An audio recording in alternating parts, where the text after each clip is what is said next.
Dentista formada pela USP, tem 21 anos de clínica geral. Faz palestras e fala também em rádio sobre saúde bucal. Nossa entrevistada de hoje é a doutora Cristiane Tavares. Tudo bom, Cristiane? Tudo bem. Obrigado por você ter vindo aqui, atendido o nosso pedido. É um prazer. Claro. A gente diz muita coisa sobre dentista, mas eu soube que na sua primeira consulta você dá aula para os pacientes. Que é isso? Palestra, aula? Não, na verdade as palestras vieram dessa minha aulinha que eu dou para meus pacientes na primeira vez. Essa ideia surgiu ainda na faculdade, porque eu saí da faculdade revoltadíssima, né, Santoro? Por quê, ué? Você é formada dentista? Eu saí revoltada porque se eu soubesse tudo que eu aprendi na faculdade, eu não estaria com meus dentes todos restaurados, quase todos são restaurados. Ainda bem que a odontologia hoje em dia evoluiu, né? Então a gente não disfarça. Disfarça. Mas eu acreditava que eu tinha dente fraco, porque todo ano eu ia ao dentista e tinha cárie. E faziam eu acreditar nisso. Entendi. Quando eu me formei, eu prometi para mim mesma que eu seria uma dentista diferente, assim, que eu não faria o que fizeram comigo, fazer uma odontologia somente curativa. Então, antes de olhar a boca do paciente, eu mexo com a consciência dele, quer dizer, eu motivo ele a cuidar dos dentes. Tá. E essa motivação só vem com a informação. Então, educando esse paciente, orientando, explicando. Aí você fala sobre tudo de saúde bucal e prevenção bucal. Sabe o que eu observei? Porque é uma das coisas mais difíceis na minha profissão. 21 anos de carreira, você tem história para contar. Tem história. O que eu observei nesse tempo? Que quanto mais informação eu passava para o meu paciente, mais motivado ele ficava a cuidar. Então, minha aulinha começou com 20 minutos, depois foi para meia hora, 40 minutos.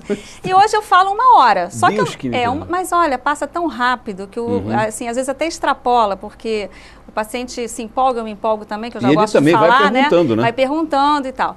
E essa aulinha, assim, eu mostro fotos, ilustrações, né? Porque o ser humano é muito visual. Então, você mostrando, ele vai entender melhor. Eu falo o seguinte, o paciente é leigo, mas não é burro. Então, se você explicar de uma forma simples, ele vai entender. E o que eu observei ao longo desses anos? Quer dizer, com esses 21 anos, eu posso dizer isso de cadeira. Que o paciente seguindo essas orientações, mudando determinados hábitos, ele consegue ter saúde. Entendi. Então você vai fazer um tratamento e esse tratamento ele vai ser durável. Porque não é normal, Santoro, as pessoas irem sempre ao dentista com cárie, com problemas de gengiva. Isso não é o normal. Aliás, você tem 21 anos de formado, você disse que ia tratar você nunca mais teve cárie? Nunca mais tive cárie. Nunca mais? Nunca mais. Eu troquei algumas restaurações antigas, mas cárie eu nunca mais tive Nunca cárie. mais teve. E eu tenho vários pacientes que também não têm cáries há mais de 10 anos. Que inclusive, quando eles vão me indicar para uma pessoa, uma das coisas que eles falam é isso. Olha, depois que eu fui para a doutora Cristiane, eu não tenho mais cárie, não tenho mais problemas de gengiva. Então isso é uma coisa, não é uma utopia. É prevenção, não é a prevenção, não é a cura exatamente. Só, é a prevenção da coisa, tá?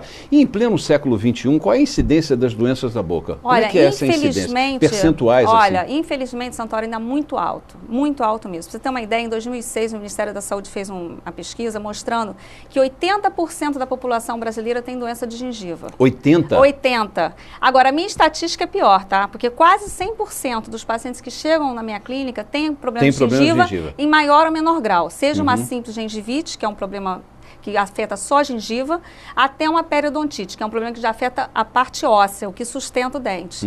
Então, isso é muito grave. E hoje em dia a gente sabe da relação das doenças da gengiva com as doenças gerais. Porque o cara diz, não, eu escovei os dentes assim, então, aí sai um pouquinho de sangue. Acho normal, né? Não é normal isso, Não é né? normal. A pessoa, quando tem um sangramento, por exemplo, na urina, ou quando se corta, ela não vai no médico, não vai se cuidar? Por que achar que sangrar a gengiva é normal? Não é normal. Agora, mau hálito, vem do estômago ou da boca? Porque, às vezes, a gente está falando com uma pessoa e aí você sente aquele E você começa a recuar. Você começa a dar aquela recuada assim.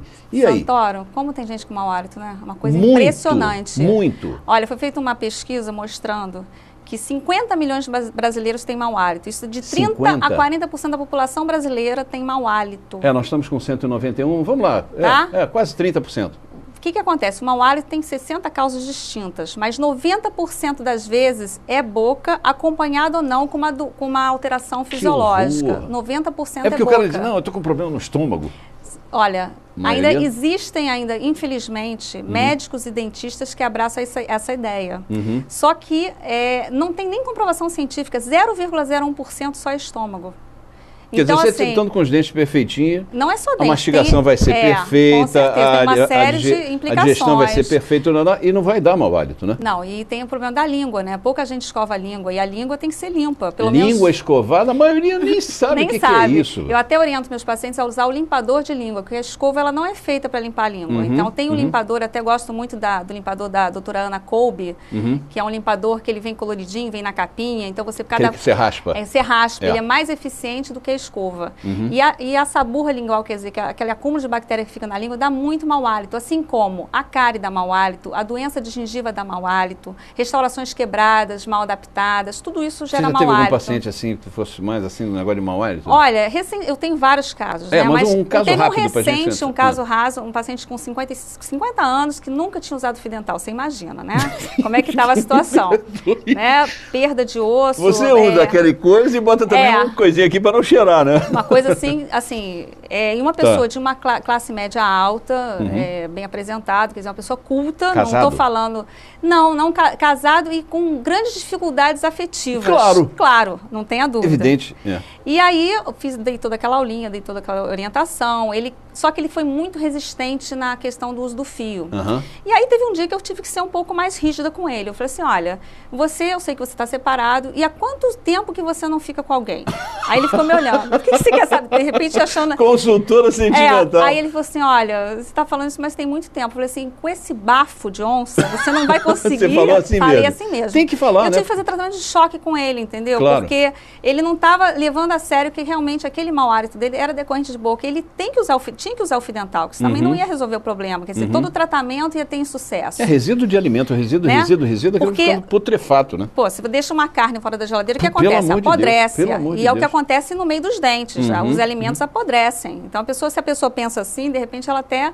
E 25% só da população usa fio dental. É um índice muito baixo. Só quando 25%? E quando usa, não usa diariamente. E o fio dental tem que ser usado todo dia. Não pode ser usado, vou usar só de vez em quando. Só quando um paciente chegou para mim e eu perguntei para ele, você usa fio dental? Claro, doutor, eu uso. Quando é que você usa fio dental? Quando eu vou à churrascaria. Aí eu falei assim, olha, eu espero que você vá à churrascaria... Pensei que eu não iria à praia, né? Pô, também era demais. Aí eu espero que você vá, então, à churrascaria todo dia, né? Porque tem que usar... O fio dental não é só para remover resto de alimento, é para remover bactérias que ficam ali acumuladas, né? Cristiane, diz uma coisa. Eu ouvi falar que muita gente morre em UTI por causa de bactéria da boca. Como é que é isso? Olha, muito legal essa sua pergunta pelo seguinte, tem até um projeto de lei, se eu não me engano, 2776, de 2008, do deputado Neilton Mulim, justamente deve ser aprovado, eu espero que seja aprovado, porque já tem vários estudos mostrando, né, que há uma queda de mortalidade em UTIs quando se tem um dentista dentro da UTI. Então, esse projeto justamente é para obrigar aos hospitais a terem um dentista dentro da UTI. Porque a maior causa de morte dentro da UTI a segunda maior causa é a pneumonia nosocomial, que é uma pneumonia que se dá justamente em pacientes em UTIs, e a maior parte dessas pneumonias são de bactérias de boca. E da orofaringe, né? Então o paciente na hora que vai ser entubado, ele aspira. O paciente que está inconsciente, ele aspira. Se você levar em conta que mais de 50% dos jovens entre 17 e 19 anos têm problemas de gengiva e mais de 93% dos idosos acima de 60 anos têm problemas de gengiva, então você imagina que ali fica um amplo espectro de bactéria que vai se multiplicando. Fora o desconforto que gera para o paciente, né? O fato de não ser limpa a boca. Como é que se previne uma gengiva doente? Olha, não é muito difícil, não. Eu falo para meus pacientes, é tão fácil.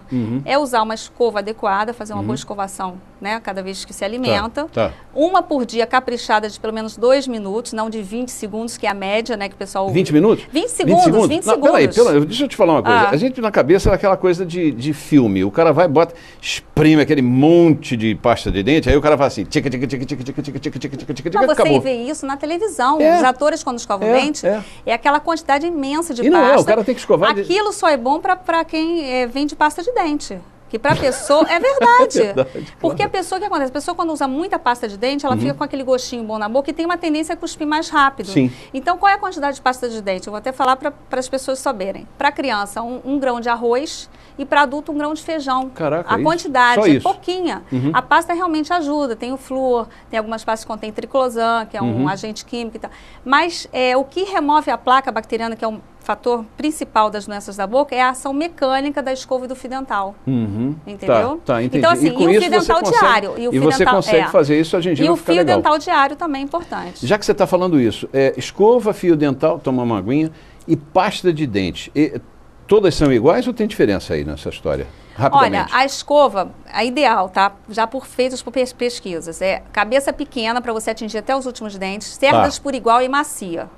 Não precisa você investir numa escova carésima, tá? Uma escova com R$3, R$2, você consegue comprar uma escova boa. Não existe. E o fio dental, qualquer fio dental, na verdade, né? Ele tem a mesma função. Fio dental mesmo, que tem gente que fala tchau. O que acontece também é que muitas pessoas não sabem utilizar o fio dental. Então, isso é uma deficiência. Quer dizer, quando utilizam, às vezes utilizam erradamente. Porque o fio dental não é só para remover resíduo alimentar, como eu falei. E você tem que entrar dentro da gengiva com o fio dental. Puxar de um lado e do outro. Entendi. E as pessoas normalmente acham que, mas quando eu entro sangra. Sangra porque está inflamado. Aí é sinal de que você tem que entrar. Claro. Pasta de dente é tudo igual? Pasta de dente, eu deixo o paciente à vontade em relação à pasta de dente. Tem essa pasta com triclosan, que é legal e tal, mas eu deixo ele à vontade. Agora uma pergunta que aflige a muita gente. Beijo pode transmitir cárie? Eu brinco muito nas minhas palestras, né, com a garotada, principalmente quando eu falo com paciente jovem, mas depois eu falo a respeito disso, que poderia ser transmissível, mas depois eu deixo eles mais à vontade, porque, na verdade, a transmissão ela é uma doença infecto-contagiosa, realmente. A cárie é uma doença? É uma infecção, é infecciosa e é contagiosa. Só que até 2 anos de idade, que a criança sendo contaminada até 2 anos, é que é problemático, porque ela não contém anticorpos na boca. Então a gente deve evitar. E essa transmissão às vezes se faz inocentemente pelos pais, às vezes beijando na boca, soprando papinha, compartilhando o mesmo talher. Soprou papinha, você tem razão. E aí a criança contaminada até antes dessa idade, ela tem uma tendência maior depois a ter problemas de boca, ter cárie, problemas de gengiva. Nós, isso adultos, já é comprovado estatisticamente. Estatisticamente. Né? Agora, depois dos 2 anos, a gente começa a ter anticorpos. Então aí o contágio não se dá tão facilmente. E a alimentação tem influência na saúde da boca? Total. Eu não sou nutricionista, mas eu faço quase um spa na minha clínica, porque os pacientes têm que mudar hábitos alimentares. Esse negócio de ficar beliscando entre as refeições, comer depois das 8 horas da noite, eu elimino tudo isso. Eu tento conscientizar o paciente de que ele tem que realmente, a alimentação é fundamental, o controle da dieta alimentar para a saúde bucal. Não adianta também você escovar bem o dente, usar o fio dental e comer o dia inteiro. Não tem cabimento, ou tomar cafezinho o dia inteiro. Aí você vai ter cárie, não vai ter prevenção. 2 a 3 pode por dia? 2 a 3 cafezinhos? Procura sempre, como eu falo, refrigerante, essas coisas assim, sucos e tal, sempre dentro de uma principal refeição, cafezinho, evitar entre as refeições, entendeu? Entendi. Tem gente até que você estava falando nisso que faz bochecho com o líquido que está bebendo, é coisa meio doida. Se for água, então... não, se for água não tem problema. Agora, se for sucos de frutas ou se for refrigerante, isso é realmente tem problema sério. Café por causa da questão da erosão ácida, né? Como é que é o negócio? Erosão ácida. São os alimentos ácidos que, pelo esmalte, o esmalte é o tecido que recobre o dente, que protege o dente. É um tecido mineralizado, rico em cálcio fosfato. Então, qualquer coisa ácida em contato com o tecido mineralizado simplesmente vai descalcificar. E aí, como é que se faz? Escova logo os dentes? Não, olha, eu sempre oriento isso, a erosão ácida é um problema seríssimo junto com a cárie. Se você escovar, você vai desmineralizar, exatamente. Então, você tem que fazer um bochecho, esperar 20 minutos, daí escovar o dente. Mas isso só em relação a bebidas e comidas ácidas. Se você não comer nada ácido, pode escovar em seguida. E uma biritinha, um uísque, um vinho também? Mas é isso aí, a gente faz mais socialmente, né? Entendi. O problema maior realmente são os hábitos. Tem pessoas, por exemplo, que são viciadas em refrigerante. Aí o mal fica realmente... Agora, Cristiane, você é uma dentista evoluída, você dá palestras, dá aula e tal. Com essa evolução, com a tecnologia, com a evolução do mundo todo, quando é que vai ser o fim das dentaduras? A pessoa vai poder chegar à velhice com os dentes dela naturais e saudáveis? Eu afirmo isso para meus pacientes. É claro que, além das doenças da boca, são multifatoriais. Você tem outros fatores que vão levar a pessoa a ter problemas bucais, como, por exemplo, o cigarro, que é altamente prejudicial, não tem jeito. Diabetes, alguns problemas sistêmicos, né, que prejudicam. Tá? Mas se você souber tentar pelo menos controlar esses fatores, com certeza uma diminuição dessa incidência de doenças você vai ter, porque eu tenho isso ao longo desses 21 anos. Eu tenho comprovadamente isso. E eu tenho certeza que eu vou ficar uma velhinha com meus dentes naturais. Com 90 anos eu vou estar com meus dentes naturais. E os teus pacientes? E os meus pacientes. Entendeu? Eu tenho pacientes que estão comigo desde que eu me formei que não tem mais problemas bucais. Entendeu? É claro que se fuma, eu oriento para parar de fumar. Eu acho que o dentista tem um papel fundamental nisso também. Não, mas nem o dentista, desculpe, eu não tenho nada contra, mas a maioria dos dentistas nem fala sobre isso. Sabe o que acontece? A odontologia evoluiu muito, mas sem necessidade, porque se a odontologia preventiva fosse realmente fosse feita, quer dizer, se a odontologia mesmo, né? Deixasse de ser curativa para ser preventiva, as pessoas não precisariam de implante, as pessoas não precisariam de próteses totais. Você está me entendendo o que eu estou falando? Entendi. Então, assim, realmente a odontologia evoluiu muito. Então, para quem perdeu os dentes, é muita ajuda. Agora, gente, a prevenção é barata. E você não precisa... pelo que você está falando, uma boa escovação, um fio dental colocado, uma alimentação mais adequada. Então... Agora, essa motivação tem que ser constante. Não adianta eu falar uma única vez para o meu paciente que ele tem que fazer essas coisas. Eu encho o saco do meu paciente todo o tempo que ele está comigo. Se ele está comigo há 10 anos que eu estou no pé dele, para ele escovar dente, passar fio dental. E fazer aquela visita ao dentista de 6 meses. É fundamental também. Limpeza dos dentes, não tem jeito. Mas é como eu falei para você, o mais difícil na minha profissão é a motivação. Quando você consegue realmente motivar seu paciente, você vai ter sucesso. Entendeu? Por isso que eu realmente perco muito tempo perder tempo. Perder tempo é um modo de dizer. Né? Então, assim, o meu sonho, assim, um dos meus sonhos, né? Peraí, o que eu ia te perguntar agora, qual o sonho da Cristiane Tavares? Não, mas é um deles. Tá bom. É ficar o dia inteiro só fazendo prevenção, fazendo limpeza de dente, vendo escovação. Tu é casada, tem filho, como é que fica? Porque você trabalha o dia inteiro, né? O dia inteiro. Não, eu trabalho de 10 a 12 horas, isso há quase 20 anos nesse pique. Então já está acostumada, né? Não, estou acostumada. Eu amo o que eu faço. O mais importante realmente é quando você faz com amor. Eu acho que é isso, entendeu? A pessoa fazer com a vontade, com amor, e você está entusiasmada e você, assim... Eu jurei para mim mesmo que eu não seria... Eu fiz o juramento. Eu não jurei ser tapa-buraco. Eu jurei ser promotora de saúde. É muito diferente. Então eu falo, eu não sou dentista. Eu não sou tapa-buraco. Eu sou promotora de saúde. É muito diferente. Aliás, eu sou italiano e disse que a la vera medicina é la boca. A verdadeira medicina é a boca. É pelo que você come, que você faz. Com certeza. E com essa associação das doenças da boca com as doenças gerais, com doenças cardíacas, respiratórias, diabetes. Quer dizer, isso realmente é uma coisa que é muito... E as pessoas não sabem, né, Santoro? As pessoas não têm essa noção. É verdade. Você pode morrer através...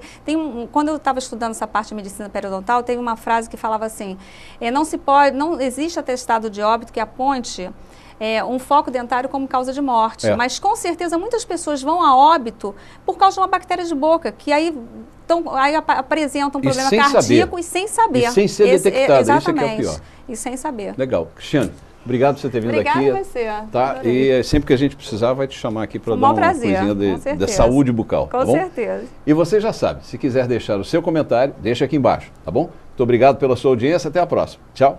Eu acho gozado porque tem uma coisa de dentista agora está metido em futebol, em esporte, porque o cara tem um foco dentário, mas ele depois que descobre que tem um foco dentário, ele teve um problema no joelho, e o joelho não fica bom porque o foco dentário está ruim. Exatamente, porque o sistema imunológico é um só. Então, se você tem parte do seu sistema imunológico combatendo as doenças da boca, que são crônicas, né? Por isso que as pessoas não sentem dor, e às vezes ficam anos sem ir ao dentista, não tenho sentido dor, não devo ter nada. E na verdade, quando chega, está com muito problema. Sim. Então, por isso que eles demoram às vezes a ficar bom de lesões, e eles já sabem disso, muita gente já sabe disso, tanto que tem vários dentistas que já fazem parte da equipe médica, principalmente do futebol, né? Mas não só no futebol, já existe essa preocupação, já existe a odontologia, né, do esporte, enfim.